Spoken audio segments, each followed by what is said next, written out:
నగర పరిధిలో హెల్మెట్ లేకుండా ప్రయాణించవచ్చు. సాగర్ కుమార్ జైన్ పిటిషన్ పరిశీలించిన కోర్టు ఇప్పుడు అన్ని రాష్ట్రాల్లో జరుగుతున్న హెల్మెట్ తనిఖీని కోర్టు తిరస్కరించింది.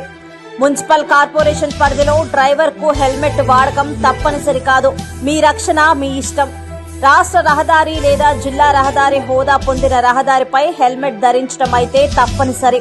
ఇక మీదట ఎవరైనా ట్రాఫిక్ లేదా ఇతర పోలీసులు మీరు హెల్మెట్ ఎందుకు ధరించలేదు అని మిమ్మల్ని అడిగితే నేను మున్సిపల్ కార్పొరేషన్, పంచాయతీ సమితి, నగర పరిధిలోనే ఉన్నానని మీరు వారికి చెప్పవచ్చును.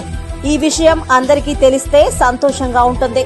నగరం వెలుపల 15 కిలోమీటర్ల లోపు హెల్మెట్ వాడకుండా మిమ్మల్ని అడగడానికి లేదు. ఈ సందేశాన్ని సాధ్యమైనంత వరకు భాగస్వామ్యం చేయండి. తద్వారా ప్రజలందరికీ కూడా తెలియజేయండి.